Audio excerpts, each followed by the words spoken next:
अभी 5 वर्ष की अवस्था थी, मुझे देश काल का कुछ ज्ञान नहीं था। एक दिन मुझे सूचना मिली कि मेरी माँ गौ दूहने के लिए घर से बाहर निकली थी। रास्ते में काले सर्प ने डस लिया। अब सर्प का क्या दोष, पैर छू गया होगा, काल की प्रेरणा, उसने डस लिया। माँ पधारी, मैंने सोचा महामंगल हो गया। ये लो, मैं तुम्हें अपने पूर्व चरित्र को बताता हूँ देवर्षि नारद। ये पिछले कल्प की बात, युग की नहीं, कल्प की बात। मुझे तीनों काल का ज्ञान है। मैं वेदवादी ब्राह्मणों की एक दासी का लड़का था। ये पहले बहुत सुंदर गंधर्व थे, उपबर्हण, जो देवर्षि नारद जी अपनी कथा सुना रहे कि मैं पूर्व जन्म में दासी पुत्र था, उसके पहले उपबर्हण नाम के गंधर्व थे और बहुत ही सुंदर। इनको इतना सब पसंद करते थे, चाहे कोई भी हो, कि इनका दर्शन करना, इनसे संभाषण करना। चित्ररथ गंधर्व ने 50 दिव्य सुंदर अपनी पुत्रियों को, उपबर्हण को ब्याहा था, बड़े ही सुंदर। एक बार ब्रह्मा जी ने भी इनको अपनी सभा में गाने के लिए बुलाया,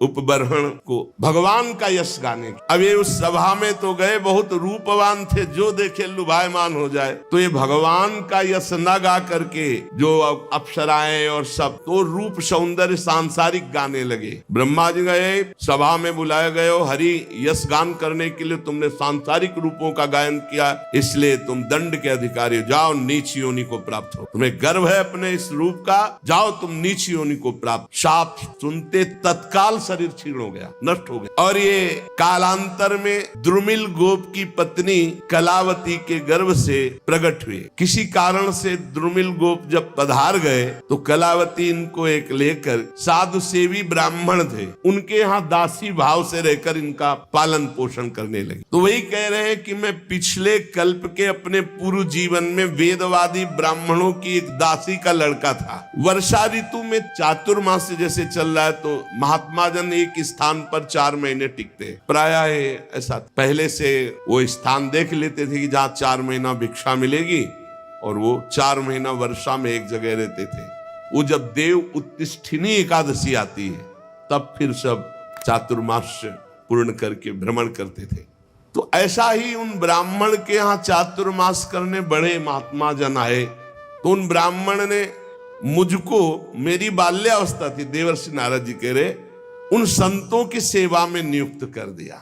देखो, संत सभा में अपराध किया, ब्रह्मा जी की सभा संत ही सभा तो है, तो नीची गति को प्राप्त हुए। अब यहां संत सेवा तो सर्वोत्तम गति को प्राप्त होंगे।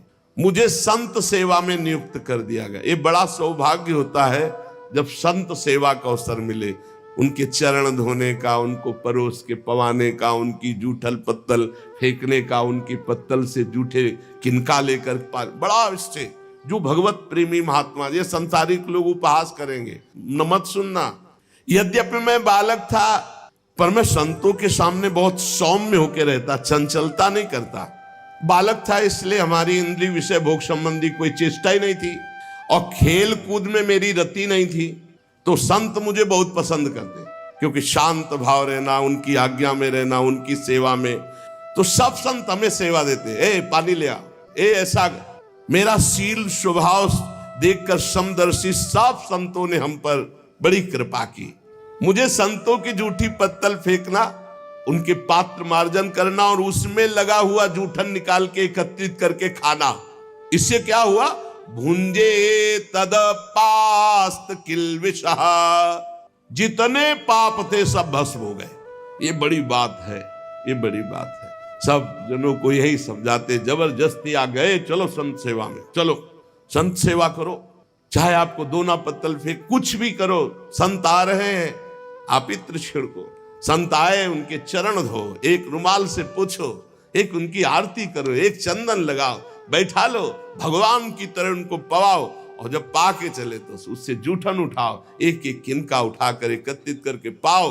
तो कह रहे, सत्कृष्ण भुंजे तदपास्त किल्बिषः, सारे पाप भस्म हो गए। जो बर्तनों में, पात्र में लगी हुई जूठन होती, उसको एकत्रित कर लेता और एकांत में उसे पाता तो भगवान के लिए रोना आता, हृदय से सारे पाप नष्ट हो गए। अब तो रोज यही सौभाग्य मिलता, चातुर्मास भर संतों की कथा सुनना, बैठकर उनकी जूठन पाला, उनकी सेवा करना। तो मेरी भगवान श्री हरि में अपार रुचि हो गई। रुचि, पूरा जीवन व्यतीत हो जाता है। उद्देश्य श्री भगवान भले हो, लेकिन रुचि भोग रहती है, रुचि संसार रहती है। रुचि भगवान में हो गई। ये संतों का जूठन, संतों के वचनामृत श्रवण का।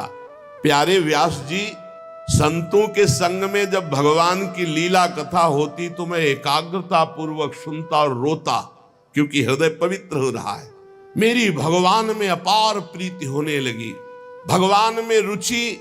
महात्माओं की सेवा से मेरी बुद्धि भगवान में अचल हो गई।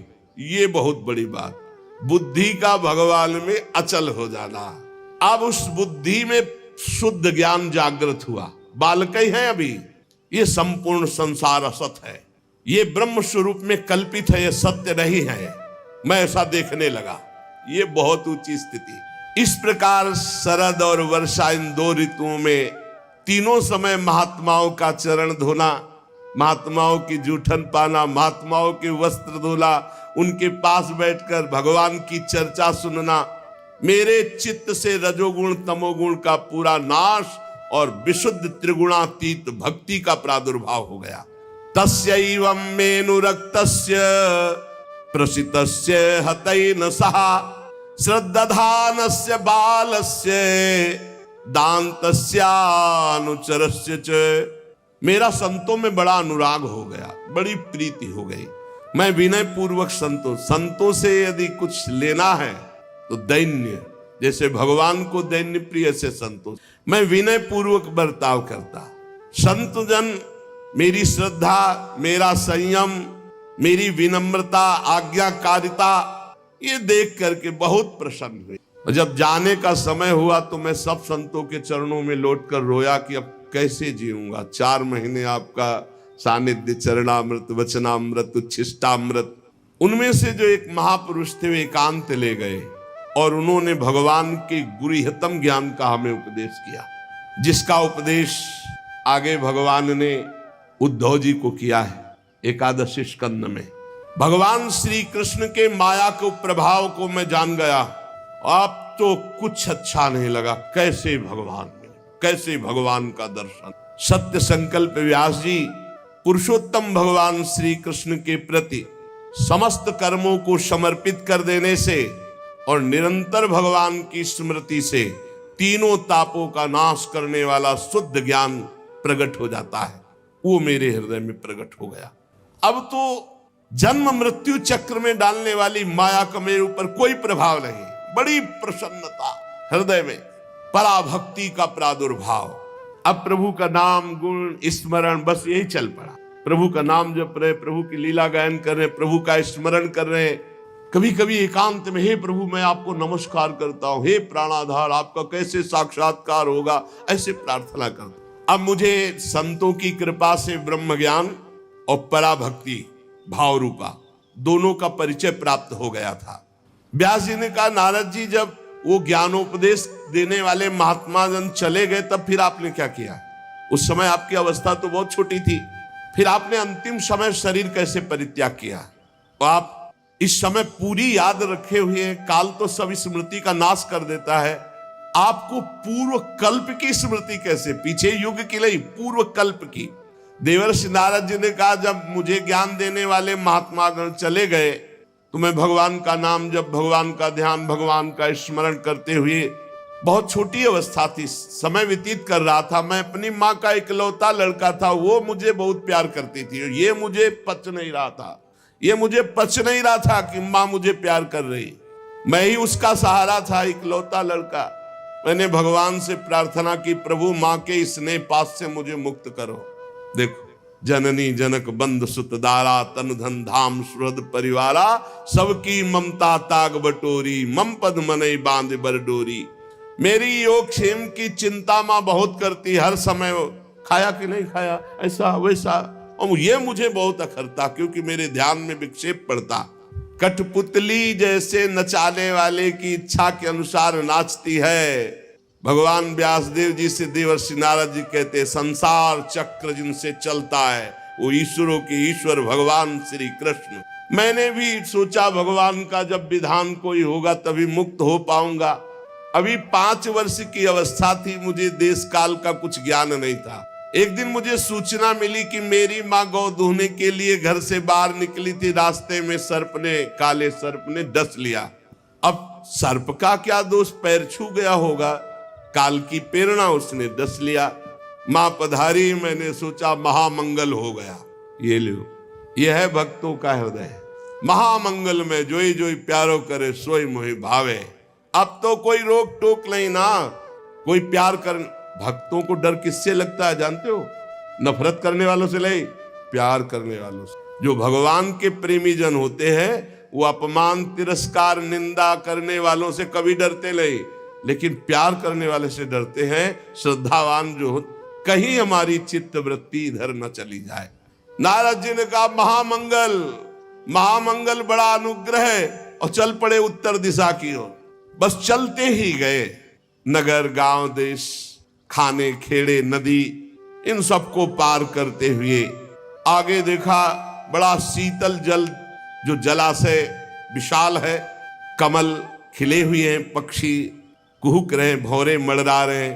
बालक 5 वर्ष का अकेला ही इतना लंबा मार्ग तय करके, नरकट, बांस, सेठा, कुश, कीचक, ऐसे जंगल में, वहां सांप, उल्लू, सियार, भयंकर जीवों का घर। पर मुझे भय नहीं लगा, क्योंकि मैंने जान लिया था कि वही होगा जो श्री कृष्ण रचे हैं। मुझे जोर से प्यास लगी थी, बालक था ही, इंद्रियां शिथिल हो गई थी, भूखा भी था। अब उस बढ़िया सरोवर में स्नान किया और जल पान किया, थकावट मिट गई। पास में देखा विशाल एक पीपल का वृक्ष था, वहीं जाकर आसन लगाया और बैठ गया। भयावह जंगल, पर जैसा संत महात्माओं ने मुझे बताया था भगवान का स्वरूप, वैसे ही मन ध्यान करने लगा। एकांत भक्ति भाव, वशीकृत चित्त द्वारा जे भी आर्त भाव से भगवान को पुकारा, मेरे नेत्रों में आंसू, शरीर में रोमांच, और भाव में भगवान प्रकट हो गए। भगवान, ये व्यास जी उस समय मुझे कैसे तुम्हें बतावें जो आनंद प्रकट हुआ भगवान के प्रकट होने पर। रोम रोम पुलकित हो गया, हृदय शीतल शांत हो गया, आनंद की बाढ़ आ गई, और मुझे तनिक भी ध्यान नहीं रहा मैं कौन हूं, कहां हूं, कैसा हूं। भगवान का ऐसा सुंदर रूप, मेरा मन लुभायमान हो गया। बस अभी आनंद ले ही रहा था कि सहसा रूप अंतर ध्यान हो गया। अब तो आसन से उठ खड़ा हुआ, विकल हो गया, चिल्ला चिल्ला कर रोने लगा। बहुत बार आसन लगाया, ध्यान धरने की चेष्टा की, पर वो रूप नहीं आया। बार बार विकल होकर भगवान को पुकारा, अब इस रूप के बिना मैं जी नहीं सकता। अतृप्त हो गया, अशांति बढ़ गई, कैसे प्रभु का रूप अब दोबारा देखे। वन में भटकने लगा तो आकाशवाणी हुई, खेद है, इस जन्म में अब तुम दोबारा दर्शन नहीं कर सकते। अध कचरे योगी को मेरा दर्शन असंभव। ये मैंने तुम्हारा चित्त लुभायमान करने के लिए अपनी तरफ से दर्शन दिया है। ऐ निष्पाप बालक, तुम बस इसी रूप का ध्यान करते हुए निरंतर मेरा नाम जप कर और शरीर की आयु पूरी होने का इंतजार कर। अब तुझे कोई वासना नहीं फंसा पाएगी। अल्पकाल में संत सेवा से तुम्हारी चित्तवृत्ति परम पवित्र हो गई, इसीलिए संत सेवा से प्रभावित होकर मैंने तुम्हें दर्शन दिया, ये तुम्हें लुभायमान करने के लिए। अब तुम्हारा यह शरीर जब छूटेगा तो तुम मेरे दिव्य पार्षद देवर्षि नारद के रूप में जन्मोगे, प्रकट होगे। ये भगवान ने कहा। तुम्हारा दृढ़ निश्चय कभी नहीं टूटेगा। सृष्टि का प्रलय हो जाने पर भी तुम्हें एक एक बात की स्मृति रहेगी। मैं हर समय तुम्हें देख रहा हूं, तुम निश्चिंत रहना। बस मेरे ध्यान में, मेरे भजन में शरीर छोड़ो और आओ, मैं दिव्य पार्षद रूप तुम्हें प्रदान करूंगा। मैंने आकाशवाणी जिस दिशा से हुई थी झुककर प्रणाम किया। बस लज्जा संकोच छोड़कर भगवान के नाम का कीर्तन करता हुआ समय व्यतीत करता। कब शरीर छूटे। स्पृहा, मद, मत्सर ये सब नष्ट हो चुके थे। अब तो काल की प्रतीक्षा करता हुआ केवल विचरण करता। भगवान की कृपा से मेरा हृदय कृष्ण प्रेम से भर गया। जैसे बिजली कौंधती ऐसे अचानक मृत्यु आई और मेरे शरीर को नष्ट कर दिया।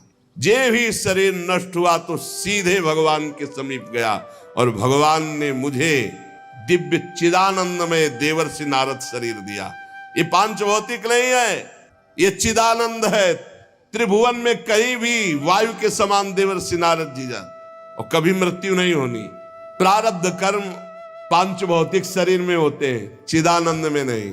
सबको चिदानंद मिलता है जो भगवान के निजन होते हैं, जैसे दास्य, सख्य, वात्सल्य, गोपी, सहचरी, ये सब चिदानंद स्वरूप।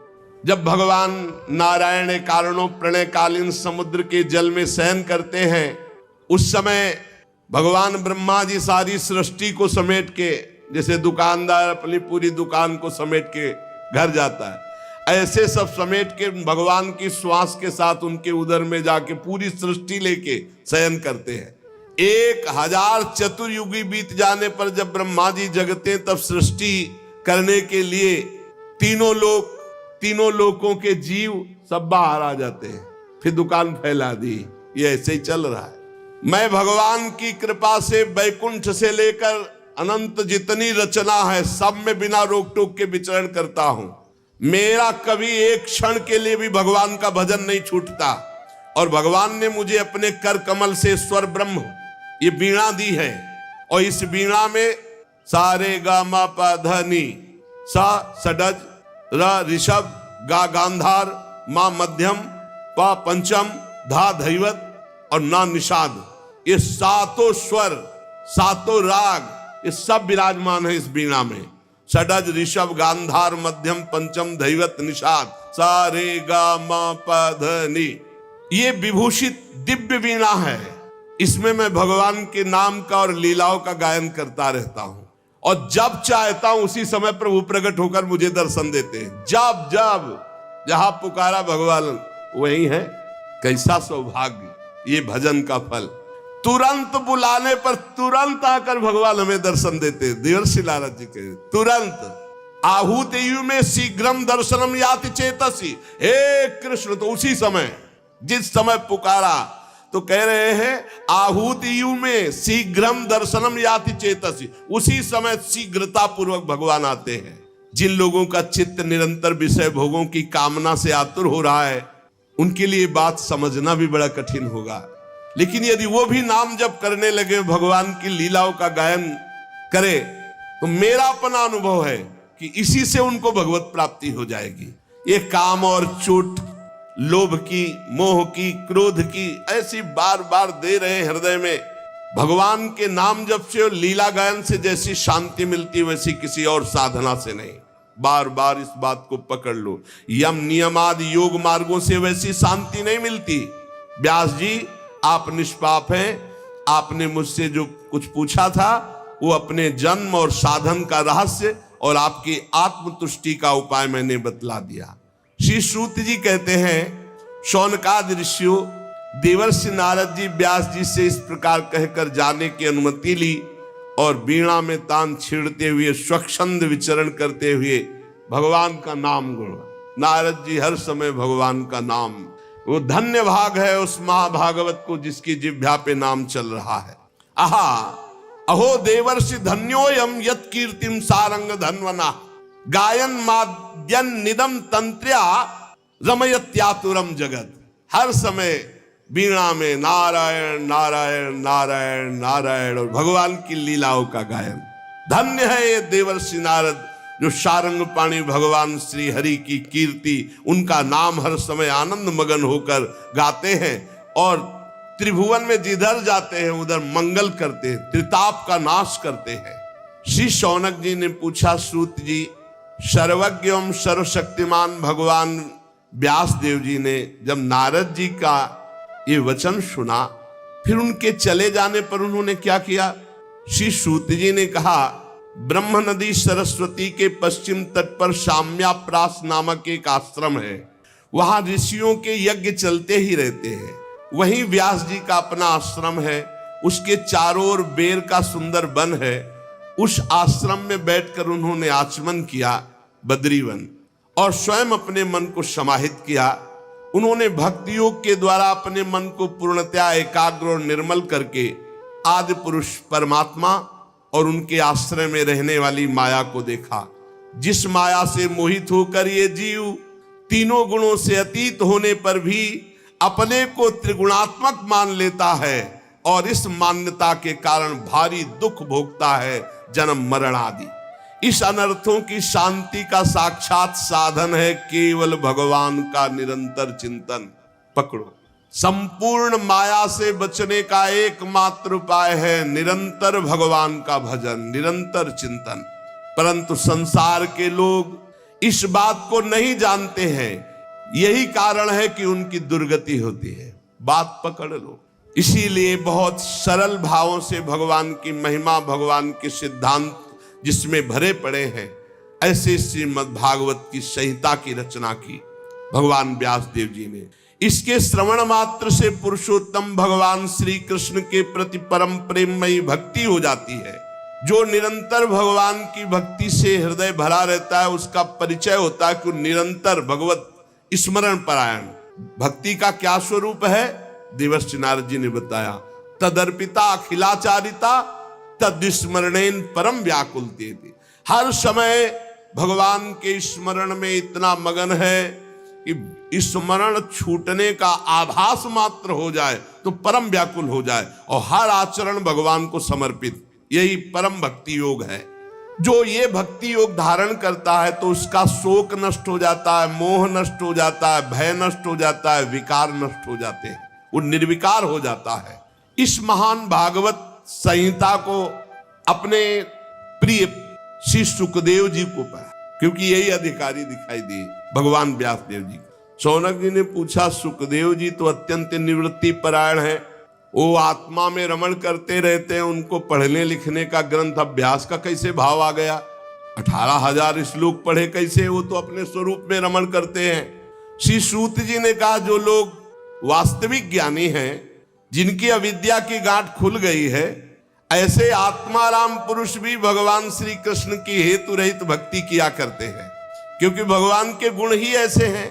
भगवान के गुण बड़े बड़े सिद्ध आत्मारामों को भी आकर्षित कर लेते हैं। श्री सुखदेव जी तो भगवान के भक्तों के अत्यंत प्रिय और स्वयं भगवान वेद व्यास के पुत्र हैं। भगवान के गुणों ने उनके हृदय को अपनी ओर खींच लिया और वो विवश होकर के श्रीमद् भागवत का अध्ययन किया। श्री राधा वल्लभ लाल की जय।